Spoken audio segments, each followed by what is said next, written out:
प्यारे बच्चों, हिंदी की कक्षा में आप सभी प्यारे बच्चों का स्वागत है।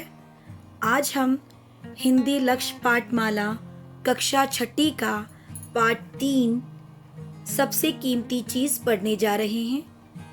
अपने इस पाठ को शुरू करने से पहले मैं आप सभी बच्चों से निवेदन करती हूँ कि आप मेरे चैनल को ज़रूर सब्सक्राइब कीजिए, मेरे वीडियोस को लाइक और शेयर ज़रूर कीजिए, बेल आइकन को प्रेस कीजिए जिससे आपको मेरे वीडियोस के नोटिफिकेशन मिलते रहेंगे। आप सभी का बहुत बहुत धन्यवाद अपने प्रेम और सहयोग के लिए। तो आइए हम अपना पाठ शुरू करते हैं। पाठ 3 सबसे कीमती चीज। पानी से बढ़कर जीवन में और कुछ कीमती नहीं। इसी उद्देश्य को ध्यान में रखते हुए संपूर्ण कहानी का ताना बाना बुना गया है। सूझबूझ एवं बुद्धि चातुर्य के माध्यम से लेखक ने जनमानस को पर्यावरण एवं जल संरक्षण के प्रति जागरूक किया है। तो आइए हम अपना पाठ शुरू करते हैं। सुजानपुर के राजा यशवंत देव का नाम भला कौन नहीं जानता। सारी पृथ्वी पर उनके यश की सुगंध फैली हुई थी। आस पड़ोस के राजा तक उन्हें सम्मान देते थे। कारण यह था कि राजा यशवंत देव उदार और बुद्धिमान थे। वे बड़े विचारशील थे, इसीलिए उन्हें कभी कभी दूसरों की परीक्षा लेना भी अच्छा लगता था। एक बार यशवंत देव ने राज दरबार में पूछा, आप लोग बताइए दुनिया में सबसे कीमती चीज क्या है। इस पर सब दरबारी एक क्षण के लिए तो मौन रह गए। किसी ने इस बात पर कभी विचार ही नहीं किया था। फिर सब दरबारियों ने सोचकर अलग अलग जवाब दिए।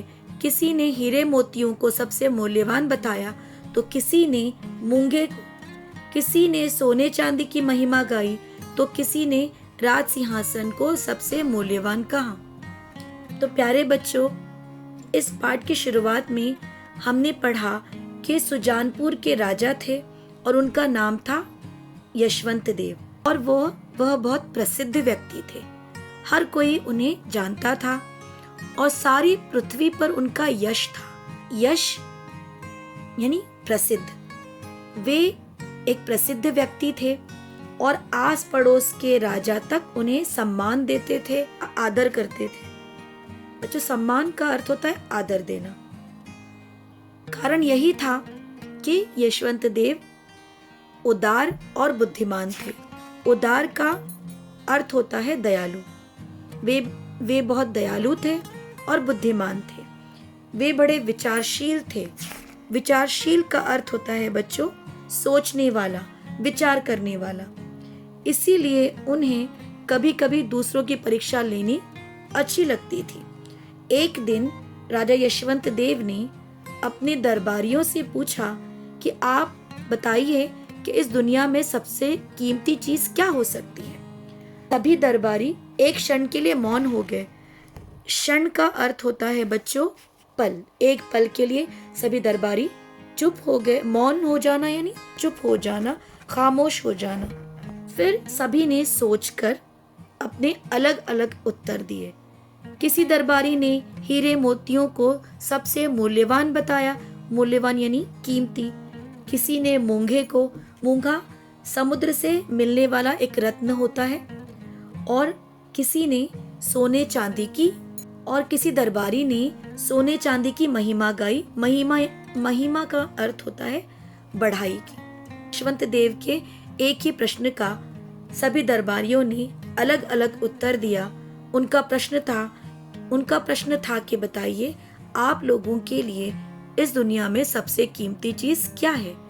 किसी ने सोना चांदी बताया, किसी ने हीरे मोती बताया, किसी ने मूंगे बताया और किसी ने बताया राज सिंहासन।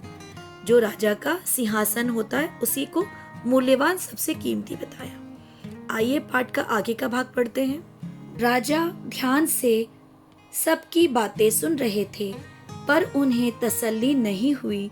उनके राज दरबार में कमालदास नाम का एक मंत्री था। जैसा नाम वैसा ही गुण। कई बार कमालदास ऐसी बात कहता था कि राजा यशवंत देव सोचते रह जाते। पर इस समय कमालदास चुप था। राजा यशवंत देव ने उससे पूछा, क्यों कमालदास, तुम कुछ नहीं बोल रहे हो? क्या तुम्हें कुछ भी मूल्यवान नहीं लगता? कमालदास बोला, महाराज, जब इतनी बड़ी बड़ी बातें कही जा रही हैं, तो भला मेरी छोटी सी बात कहाँ टिकेगी, यही सोचकर चुप हूँ। लेकिन तुम कहो तो सही, राजा ने आग्रह किया। कमालदास एक क्षण चुप रहा, फिर बोला, महाराज, मुझे तो लगता है इस पृथ्वी पर पानी से ज्यादा कीमती कुछ और नहीं है। आदमी किसी भी चीज के बगैर रह सकता है, मगर पानी के बगैर नहीं। उसके आगे हीरा मोती, सोना चांदी, यहाँ तक कि राज सिंहासन भी तुच्छ है। यह सुनकर सब दरबारी हंसने लगे। इस पर खजांची महिपाल सिंह ने कहा, महाराज, लगता है कमालदास आज कुछ सनक गया है। महामंत्री महेंद्र प्रताप ने मुस्कुराते हुए कहा, महाराज, आज गर्मी बहुत पड़ रही है, शायद कमालदास को जोरों की प्यास लगी है। कमालदास कुछ नहीं बोला, बस मंद मंद मुस्कुराता रहा। प्यारे बच्चों, कहानी के इस भाग में सभी दरबारी अपनी अपनी राय राजा यशवंत देव को बता रहे थे।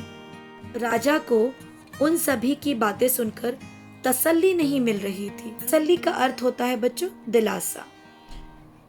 उनके राज दरबार में कमालदास नाम का एक व्यक्ति था, और जैसा उसका नाम था कमालदास, उसके गुण भी वैसे ही थे।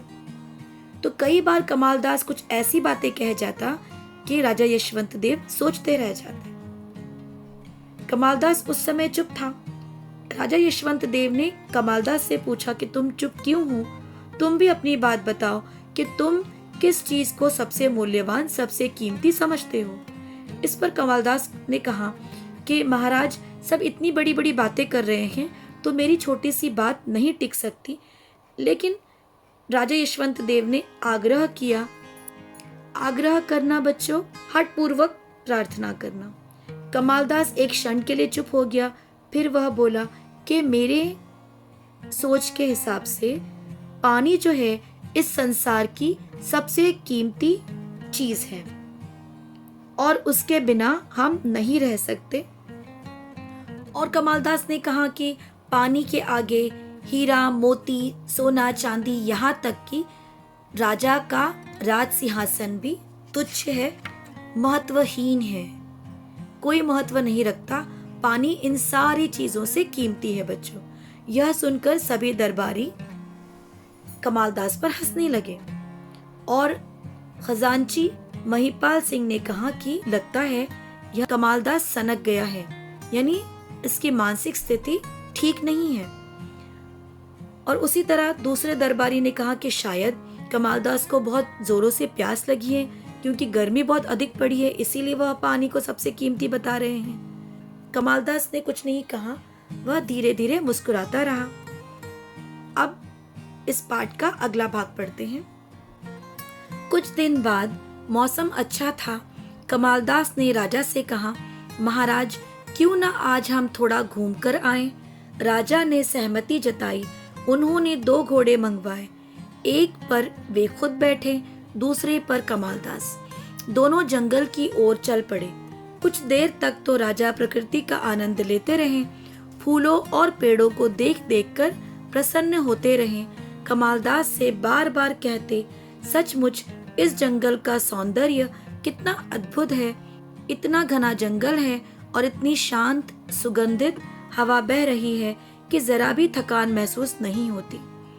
मीलों दूर तक वे उस जंगल में घोड़ा दौड़ाते हुए घूमते रहे। राजा यशवंत देव कमालदास से जंगल के एक से एक निराले पेड़ों और फूलों के नाम पूछ रहे थे। कमालदास रुचि पूर्वक बताता जा रहा था। राजा यशवंत देव को भी बहुत अच्छा लग रहा था। दोपहर होते होते धूप तेज होने लगी। राजा के चेहरे पर पसीने की बूंदें छलछला आईं। वे घोड़े से उतरे और एक पेड़ के नीचे बैठ गए। बोले, कमालदास, कहीं पानी मिलेगा? प्यास बहुत जोर से लगी है। कमालदास बोला, महाराज, आप यहीं प्रतीक्षा कीजिए, मैं अभी देख कर आया। कहकर कमालदास चला गया और फिर घंटे भर तक उसका कुछ। प्यारे बच्चों, पाठ के इस भाग में आगे बताया गया है कि कुछ दिनों बाद ही मौसम बहुत अच्छा हुआ और कमालदास ने राजा यशवंत देव जी से कहा कि चलिए हम कहीं घूम कर आते हैं। राजा ने भी सहमति जताई, यानी राजा भी तैयार हो गए और उन्होंने 2 घोड़े मंगाए। राजा यशवंत सिंह ने 2 घोड़े मंगाए, एक पर वे खुद बैठ गए और दूसरे पर कमालदास को बिठा दिया।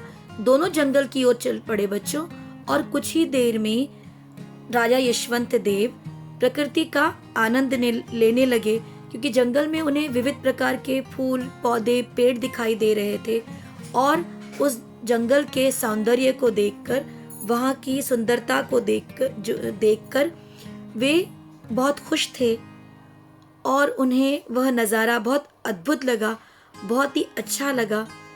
और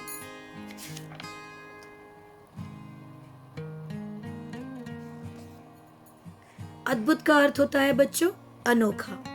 तो उस घने जंगल को देखकर वे बड़े प्रसन्न हुए। वहाँ बहुत शांति थी, सुगंध आ रही थी, हवा बह रही थी, जिससे थकान बिल्कुल नहीं महसूस हो रही थी। मीलों दूर जाने के बाद यशवंत देव कमालदास से इन फूलों और पौधों के बारे में जानकारी ले रहे थे और कमालदास भी बहुत रुचि पूर्वक उन्हें वो जानकारी दे रहा था। दोपहर होते होते बच्चों, राजा यशवंत देव के चेहरे पर पसीने की बूंदें आ गई। वे काफी थक गए थे, इसीलिए एक पेड़ के नीचे आकर वे बैठ गए और उन्होंने कमालदास से पानी मांगा, क्योंकि उन्हें बहुत तेज प्यास लग रही थी बच्चों।